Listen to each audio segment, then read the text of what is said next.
The history of the graphical user interface, understood as the use of graphic icons and a pointing device to control a computer, covers a 5-decade span of incremental refinements, built on some constant core principles.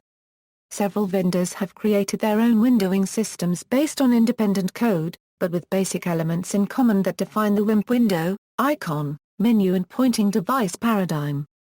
There have been important technological achievements, and enhancements to the general interaction in small steps over previous systems. There have been a few significant breakthroughs in terms of use, but the same organizational metaphors and interaction idioms are still in use. Although many GUI operating systems are controlled by using a mouse, the keyboard can also be used with keyboard shortcuts or arrow keys. The interface developments described below have been summarized and omit many details in the interest of brevity. The influence of game computers and joystick operation has been omitted. Initial developments. Early dynamic information devices such as radar displays, where input devices were used for direct control of computer-created data, set the basis for later improvements of graphical interfaces. Some early cathode ray tube screens used a light pen, rather than a mouse, as the pointing device. The concept of a multi-panel windowing system was introduced by the first real-time graphic display systems for computers, the SAGE project and Ivan Sutherland's Sketchpad. Augmentation of human intellect equals, in the 1960s, Doug Engelbart's Augmentation of Human Intellect project at the Augmentation Research Center at SRI International in Menlo Park, California developed the online system. This computer incorporated a mouse-driven cursor and multiple windows used to work on hypertext.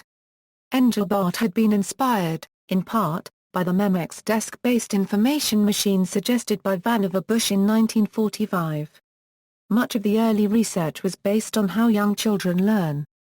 So, the design was based on the childlike primitives of eye-hand coordination, rather than use of command languages, user-defined macro procedures, or automated transformations of data as later used by adult professionals. Xerox Parc. Engelbart's work directly led to the advances at Xerox Parc. Several people went from SRI to Xerox Parc in the early 1970s.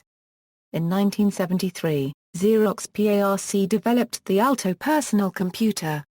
It had a bitmapped screen, and was the first computer to demonstrate the desktop metaphor and graphical user interface. It was not a commercial product, but several thousand units were built and were heavily used at PARC, as well as other Xerox offices, and at several universities for many years. The Alto greatly influenced the design of personal computers during the late 1970s and early 1980s, notably the Three Rivers PRQ, the Apple Lisa and Macintosh, and the first Sun workstations. The GUI was first developed at Xerox Parc by Alan Kay, Larry Tesler, Dan Ingalls, David Smith and a number of other researchers. It used windows, icons, and menus to support commands such as opening files, deleting files, moving files, etc. In 1974, work began at PARC on Gypsy, the first bitmap what you see is what you get cut and paste editor. In 1975, Xerox engineers demonstrated a graphical user interface including icons and the first use of pop-up menus. In 1981 Xerox introduced a pioneering product, Star, a workstation incorporating many of PARC's innovations. Although not commercially successful, Star greatly influenced future developments, for example at Apple, Microsoft and Sun Microsystems. Early developments. Xerox Alto and Xerox Star. The Xerox Alto was an early personal computer developed at Xerox Parc in 1973. It was the first computer to use the desktop metaphor and mouse-driven graphical user interface. It was not a commercial product, but several thousand units were built and were heavily used at PARC, other Xerox facilities, at least one government facility and at several universities for many years. The Alto greatly influenced the design of some personal computers in the following decades, notably the Apple Macintosh and the first Sun workstations. SGI 1000 series and MEX founded 1982, SGI introduced the Iris 1000 series in 1983. The first graphical terminals shipped in late 1983, and the corresponding workstation model was released in mid-1984. The machines used an early version of the MEX windowing system on top of the GL2 Release 1 operating environment. Examples of the MEX user interface can be seen in a 1988 article in the journal Computer Graphics, while earlier screenshots cannot be found. The first commercial GUI-based systems, these did not find widespread use as to their academic list price of $22,500 and $35,700 for the Iris 1000 and Iris 1400, respectively. However, these systems were commercially successful enough to start SGI's business as one of the main graphical workstation vendors. In later revisions of graphical workstations, SGI switched to the X Window system, which had been developed starting at MIT since 1984 and which became the standard for Unix workstations. Apple Lisa and Macintosh equals. Beginning in 1979, started by Steve Jobs and led by Jeff Raskin, the Apple Lisa and Macintosh teams at Apple Computer continued to develop such ideas.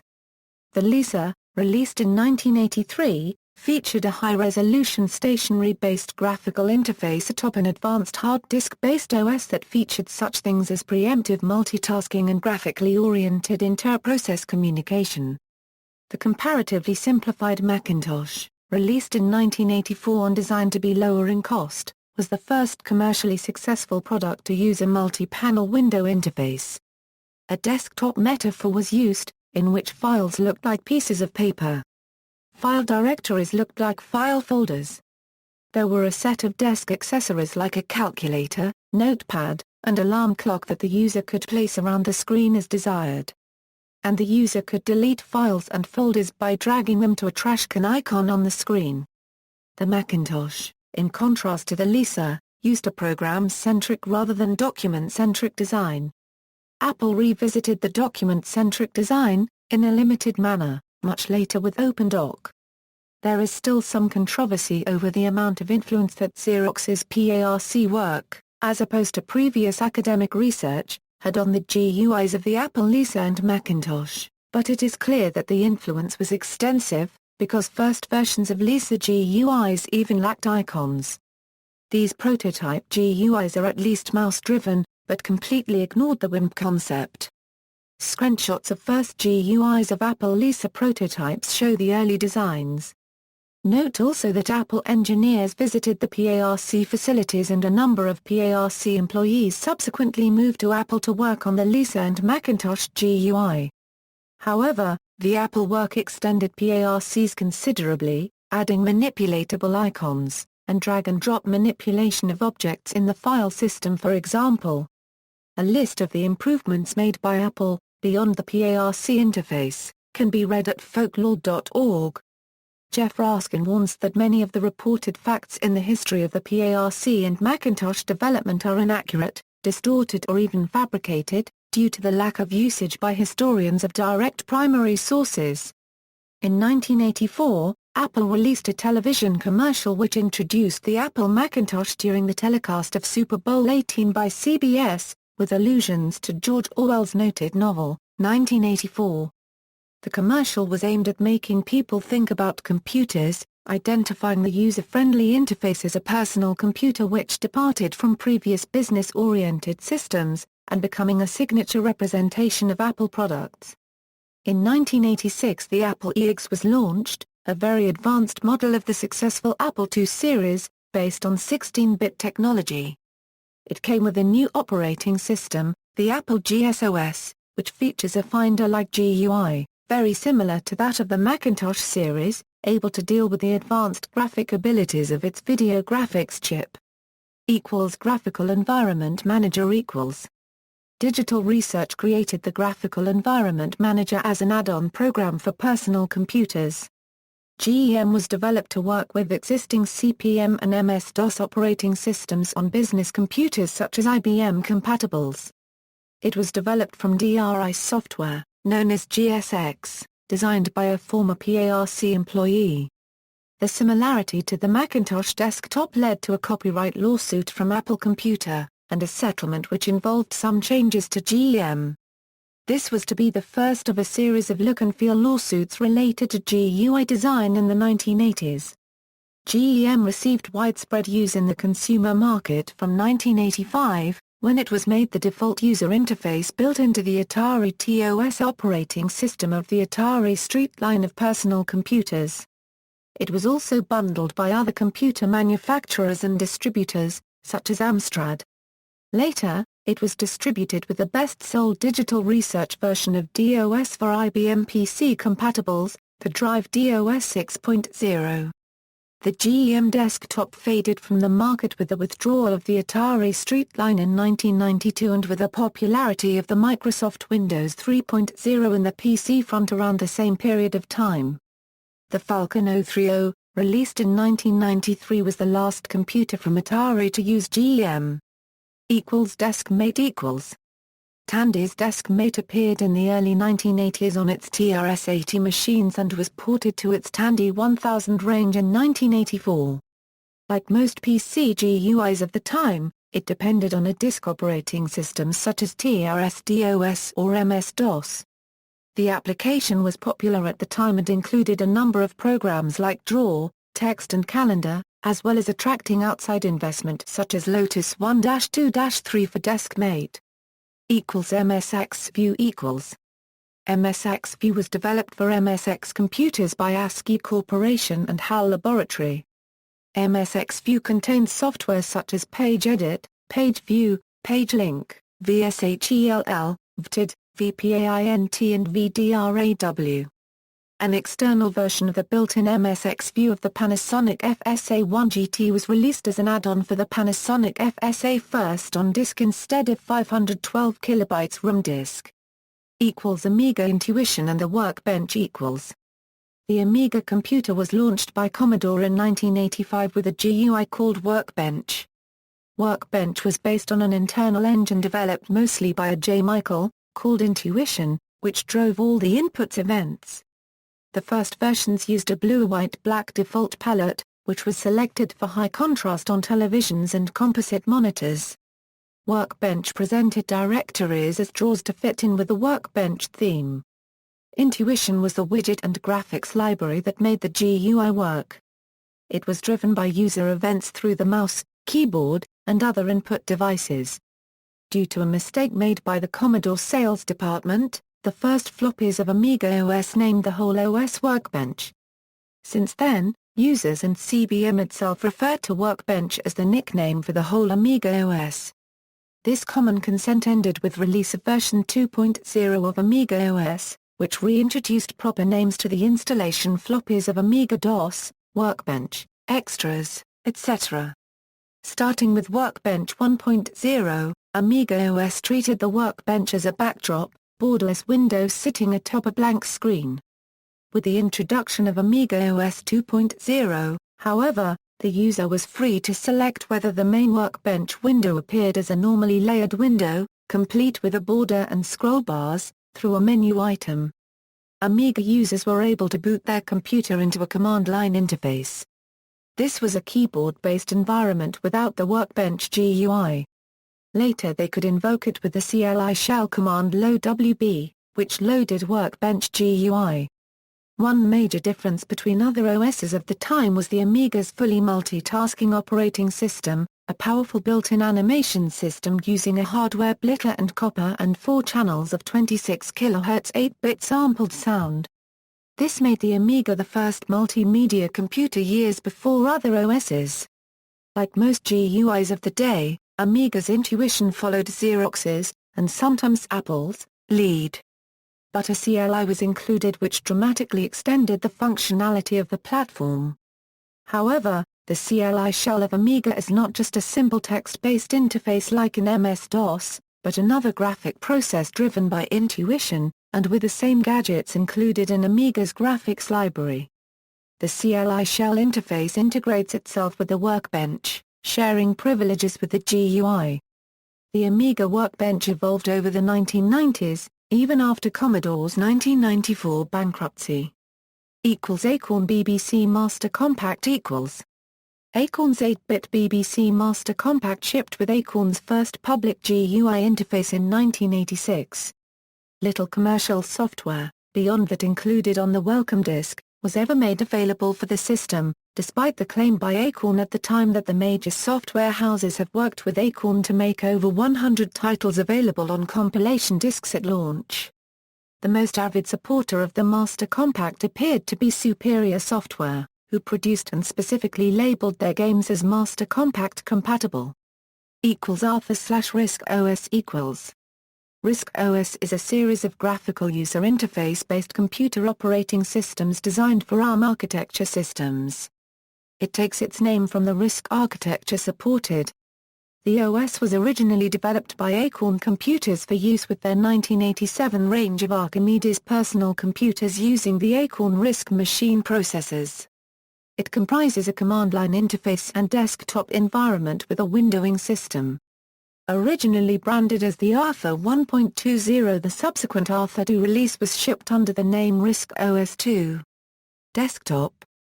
The WIMP interface incorporates 3 mouse buttons, context-sensitive menus, window order control and dynamic window focus. The icon bar holds icons which represent mounted disk drives, RAM disks, running applications, system utilities and oct. Files, directories or inactive applications. These icons have context-sensitive menus and support drag-and-drop behavior. They represent the running application as a whole, irrespective of whether it has open windows. The GUI is centered around the concept of files. The filer displays the contents of a disk. Applications are run from the filer view and files can be dragged to the filer view from applications to perform saves. Application directories are used to store applications. The OS differentiates them from normal directories through the use of a pling prefix. Double-clicking on such a directory launches the application rather than opening the directory. The application's executable files and resources are contained within the directory, but normally they remain hidden from the user. Because applications are self-contained, this allows drag-and-drop installation and removal. The Risc OS Style Guide encourages a consistent look and feel across applications. This was introduced in Risc OS 3 and specifies application appearance and behavior. Acorn's own main bundled applications were not updated to comply with the guide until Risco's limited select release in 2001. Font Manager. The Outline Fonts Manager provides spatial anti-aliasing of fonts, the OS being the first operating system to include such a feature, having included it since before January 1989. Since 1994, in Risc OS 3.5, it has been possible to use an outline anti-aliased font in the window manager for UI elements, rather than the bitmap system font from previous versions. MS-DOS file managers and utility suites equals. Because most of the very early IBM PC and compatibles lacked any common true graphical capability, a series of file managers arose, including Microsoft's DOS shell, which features typical GUI elements as menus, push buttons, lists with scroll bars and mouse pointer. The name text-based user interface was later invented to name this kind of interface. Many MS-DOS text mode applications, like the default text editor for MS-DOS 5.0, also used the same philosophy. The IBM DOS shell included with IBM DOS 5.0 supported both text display modes and actual graphics display modes, making it both a TUI and a GUI, depending on the chosen mode. Advanced file managers for MS-DOS were able to redefine character shapes with EGA and better display adapters, giving some basic low-resolution icons and graphical interface elements, including an arrow for the mouse pointer. When the display adapter lacks the ability to change the character's shapes, they default to the CP437 character set found in the adapter's ROM. Some popular utility suites for MS-DOS, as Norton Utilities and PC Tools, used these techniques as well. Disk View was a text mode multitasking program introduced in July 1985. Running on top of MS-DOS, it allowed users to run multiple DOS programs concurrently in Windows. It was the first program to bring multitasking and windowing capabilities to a DOS environment in which existing DOS programs could be used. Disk view was not a true GUI but offered certain components of one, such as resizable, overlapping windows and mouse pointing. Applications under MS-DOS with proprietary GUIs. Before the Miss Windows age, and with the lack of a true common GUI under MS-DOS, most graphical applications which worked with EGA, VGA and better graphic cards had proprietary built-in GUIs. One of the best-known such graphical applications was Deluxe Paint, a popular painting software with a typical WIMP interface. The original Adobe Acrobat Reader executable file for MS-DOS was able to run on both the standard Windows 3.x GUI and a standard DOS command prompt. When it was launched from the command prompt, on a machine with a VGA graphics card, it provided its own GUI. Microsoft Windows Windows 1.0, a GUI for the MS-DOS operating system was released in 1985. The market's response was less than stellar. Windows 2.0 followed, but it wasn't until the 1990 launch of Windows 3.0, based on common user access, that its popularity truly exploded. The GUI has seen minor redesign since, mainly the networking-enabled Windows 3.11 and its Win32s 32-bit patch. The 16-bit line of Miss Windows were discontinued with the introduction of Windows 95 and Windows NT 32-bit based architecture in the 1990s. See the next section. The main window of a given application can occupy the full screen in maximized status. The users must then to switch between maximized applications using the Alt+Tab keyboard shortcut. No alternative with the mouse except for de-maximize. When none of the running application windows are maximized, switching can be done by clicking on a partially visible window, as is the common way in other GUIs. In 1988, Apple sued Microsoft for copyright infringement of the Lisa and Apple Macintosh GUI. The court case lasted 4 years before almost all of Apple's claims were denied on a contractual technicality. Subsequent appeals by Apple were also denied. Microsoft and Apple apparently entered a final, private settlement of the matter in 1997. GEOS GEOS was launched in 1986.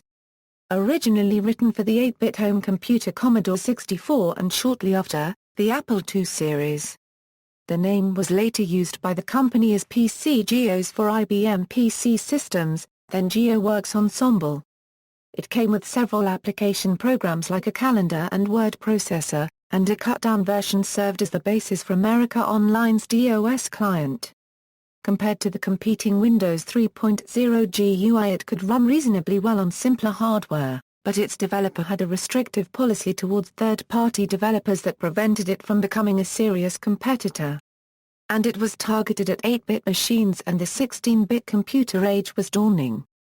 The X window system The standard windowing system in the Unix world is the X window system, first released in the mid-1980s. The W window system was the precursor to X. X was developed at MIT as Project Athena. Its original purpose was to allow users of the newly emerging graphic terminals to access remote graphics workstations without regard to the workstation's operating system or the hardware.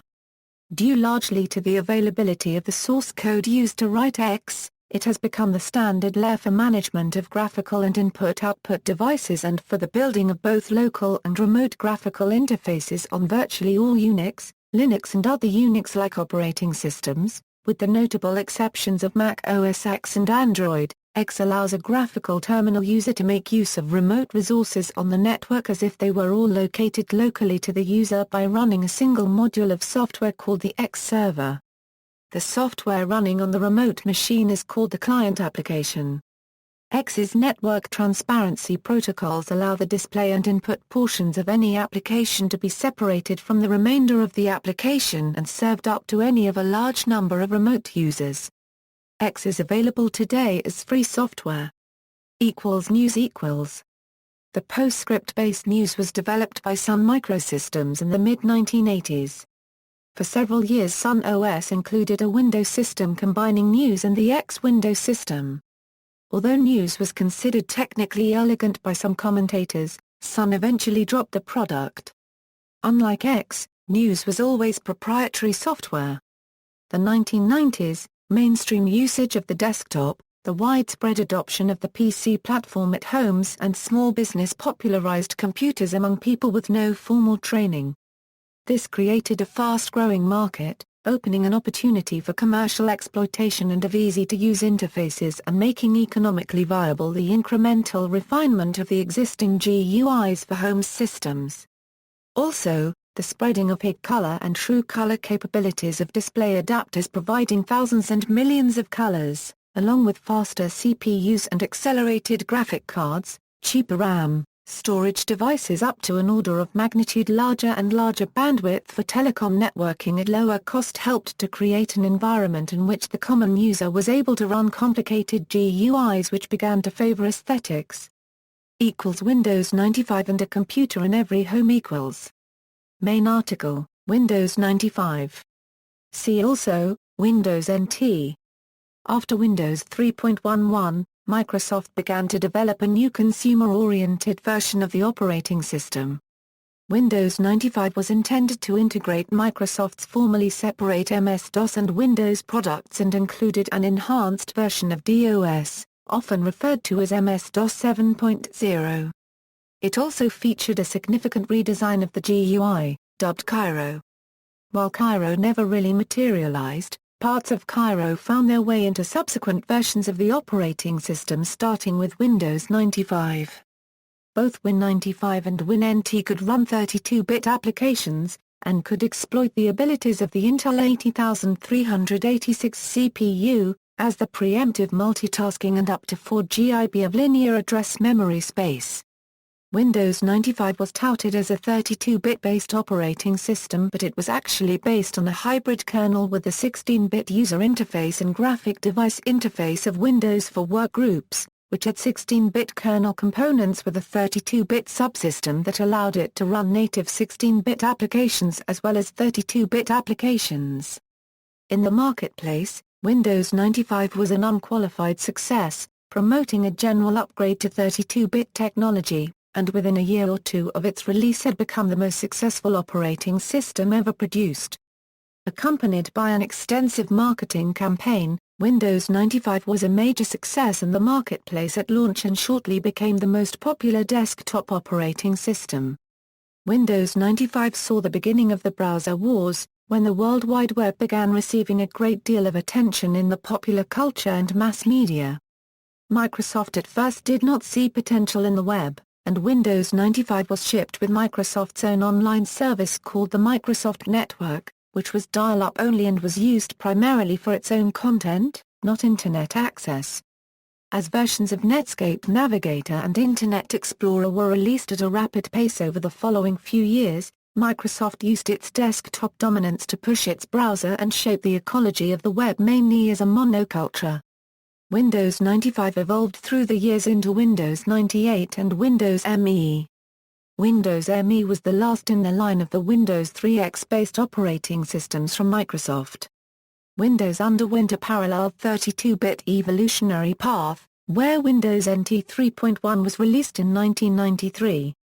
Windows NT was a native 32-bit operating system with a new driver model, was Unicode-based, and provided for true separation between applications. Windows NT also supported 16-bit applications in an NTVDM, but it did not support VXD-based drivers. Windows 95 was supposed to be released before 1993 as the predecessor to Windows NT. The idea was to promote the development of 32-bit applications with backward compatibility, leading the way for more successful NT release. After multiple delays, Windows 95 was released without Unicode and used the VXD driver model. Windows NT 3.1 evolved to Windows NT 3.5, 3.51 and then 4.0 when it finally shared a similar interface with its Windows 9X desktop counterpart and included a Start button. The evolution continued with Windows 2000, Windows XP, Windows Vista, then Windows 7. Windows XP and higher were also made available in 64-bit modes. Windows Server products branched off with the introduction of Windows Server 2003, then Windows Server 2008 and then Windows Server 2008-02. Windows 2000 and XP shared the same basic GUI, although XP introduced visual styles. With Windows 98, the active desktop theme was introduced, allowing an HTML approach for the desktop, but this feature was coldly received by customers, who frequently disabled it. At the end, Windows Vista definitively discontinued it, but put a new sidebar on the desktop. Mac OS equals. The Macintosh's GUI has been revised multiple times since 1984, with major updates including System 7 and Mac OS 8.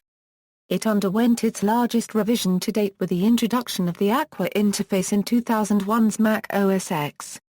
It was a new operating system built primarily on technology from the XTSTEP with UI elements of the original Mac OS grafted on.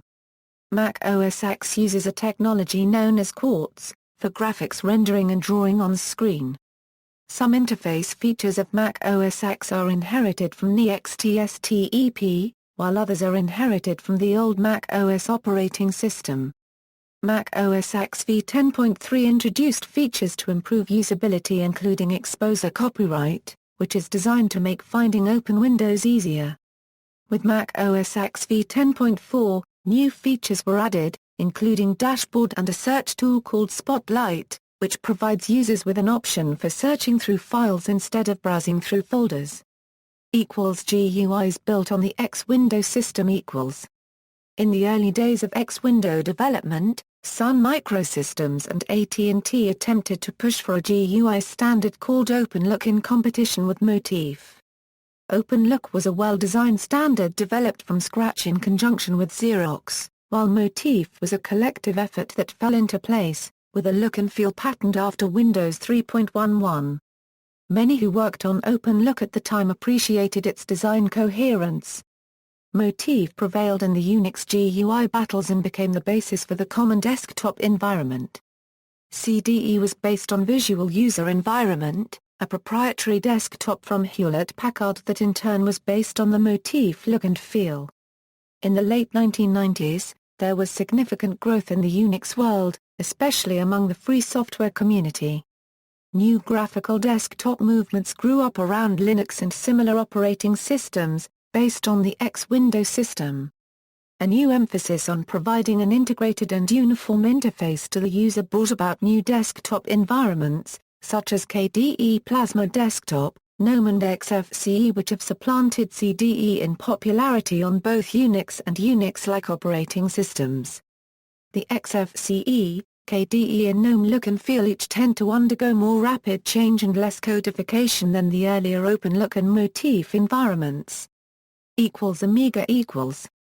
Later releases added improvements over the original Workbench, like support for high-color Workbench screens, context menus, and embossed 2D icons with pseudo-3D aspect. Some Amiga users preferred alternative interfaces to standard Workbench, such as Directory Opus Magellan. The use of improved, third-party GUI engines became common amongst users who preferred more attractive interfaces such as Magic User Interface, and Reaction.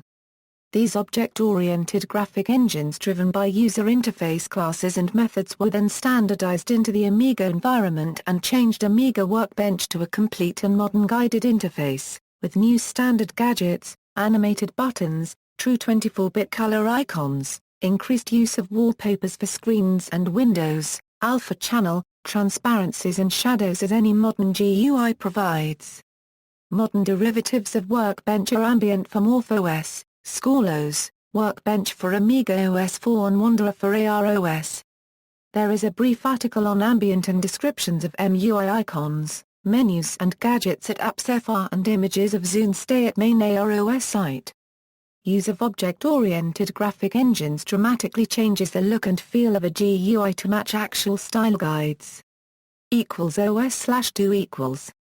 Originally collaboratively developed by Microsoft and IBM to replace DOS, OS/2 version 1.0 had no GUI tool. Version 1.1 included Presentation Manager, an implementation of IBM Common User Access, which looked a lot like the later Windows 3.1 UI. After the split with Microsoft, IBM developed the Workplace Shell for version 2.0, a quite radical, object-oriented approach to GUIs. Microsoft later imitated much of this look in Windows 95. NEXTSTEP equals. The NEXTSTEP user interface was used in the next line of computers. NEXTSTEP's first major version was released in 1989. It used display PostScript for its graphical underpinning. The NEXTSTEP interface's most significant feature was the dock, carried with some modification into Mac OS X, and had other minor interface details that some found made it easier and more intuitive to use than previous GUIs. NEXTSTEP's GUI was the first to feature opaque dragging of windows in its user interface, on a comparatively weak machine by today's standards, ideally aided by high-performance graphics hardware. BOS. BOS was developed on custom AT&T Hobbit-based computers before switching to PowerPC hardware by a team led by former Apple executive Jean-Louis Gasser, copyrightee, as an alternative to Mac OS. BOS was later ported to Intel hardware. It used an object-oriented kernel written by B, and did not use the X Window system, but a different GUI written from scratch. Much effort was spent by the developers to make it an efficient platform for multimedia applications. B Incorporated was acquired by Palm Source, Incorporated in 2001. The BOS GUI still lives in Haiku, an open-source software re-implementation of the BOS. Current trends. Mobile devices in 2007 with the iPhone and later in 2010 with the introduction of the iPad, Apple popularized the post-WIMP style of interaction for multi-touch screens, with those devices considered to be milestones in the development of mobile devices. Other portable devices such as MP3 players and cell phones have been a burgeoning area of deployment for GUIs in recent years. Since the mid-2000s, a vast majority of portable devices have advanced to having high screen resolutions and sizes. Because of this, these devices have their own famed user interfaces and operating systems that have large homebrew communities dedicated to creating their own visual elements, such as icons, menus, wallpapers, and more. Post-WIMP interfaces are often used in these mobile devices, where the traditional pointing devices required by the desktop metaphor are not practical. As high-powered graphics hardware draws considerable power and generates significant heat, many of the 3D effects developed between 2000 and 2010 are not practical on this class of device. This has led to the development of simpler interfaces, making a design feature of two-dimensionality such as exhibited by the Metro UI first used in Windows 8 and the 2012 GMAIL redesign. 3D user interface. In the first decade of the 21st century, the rapid development of GPUs led to a trend for the inclusion of 3D effects in window management. It is based in experimental research in user interface design, trying to expand the expressive power of the existing toolkits in order to enhance the physical cues that allow for direct manipulation.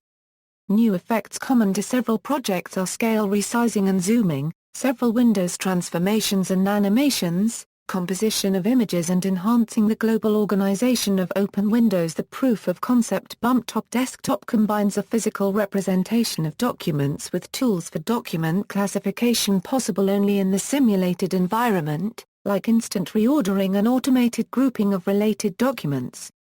These effects are popularized thanks to the widespread use of 3D video cards, which allow for complex visual processing with low CPU use, using the 3D acceleration in most modern graphics cards to render the application clients in a 3D scene. The application window is drawn off-screen in a pixel buffer, and the graphics card renders it into the 3D scene. This can have the advantage of moving some of the window rendering to the GPU on the graphics card and thus reducing the load on the main CPU, but the facilities that allow this must be available on the graphics card to be able to take advantage of this. Examples of 3D user interface software include XGL and Compass from Novell, and AIGLX bundled with Red Hat Fedora. Quartz Extreme for Mac OS X and Windows 7 and Vista Zero interface use 3D rendering for shading and transparency effects as well as Expose and Windows Flip and Flip 3D, respectively. Windows Vista uses Direct 3D to accomplish this, whereas the other interfaces use OpenGL. At the IEEE 7th Symposium on 3D User Interfaces, Ph.D. student Mengu Sukan, MS student Sema Enogin and Professor Steve Fainer won Best Poster for Research and Development of Augmented Reality, titled Manipulating Virtual Objects in Handheld Augmented Reality Using Stored Snapshots. The poster presents a set of interaction techniques that allow a user to first take snapshots of a scene using a tablet computer, and then jump back and forth between the snapshots, to revisit them virtually for interaction. By storing for each snapshot a still image of the scene, along with the camera position and orientation determined by computer vision software, this approach allows the overlaid 3D graphics to be dynamic and interactive. This makes it possible for the user to move and rotate virtual 3D objects from the vantage points of different locations, without the overhead of physically traveling between those locations. 3D UI attendees tried a real-time demo in which they laid out virtual furniture. They could rapidly transition between the live view and the viewpoints of multiple snapshots, as they moved and rotated items of virtual furniture, iteratively designing a desired layout. Virtual reality and presence equals. Virtual reality devices such as the Oculus Rift and Sony's Project Morpheus aim to provide users with presence, a perception of full immersion into a virtual environment. See also. References. External links, Raj-Lal User Interface Evolution in Last 50 Years, Digital Design and Innovation Summit, San Francisco, September 20, 2013, Jeremy Raymer. A History of the GUI Ars Technica. May 5, 2005. User Interface Timeline George Mason University, Nathan Lineback. The Graphical User Interface Gallery.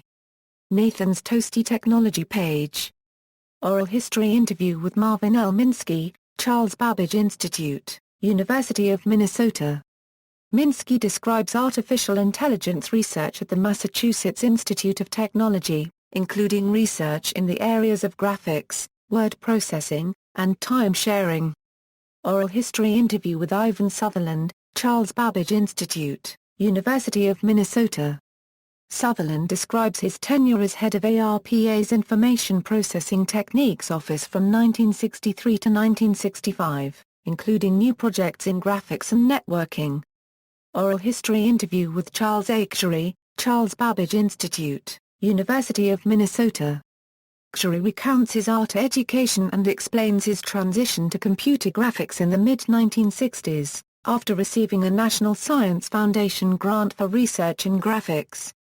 Guidebook, Graphical User Interface Gallery, Vision History the first GUI for the PC, MPROVE, Historical Overview of Graphical User Interfaces, Anecdotes about the development of the Macintosh hardware and GUI,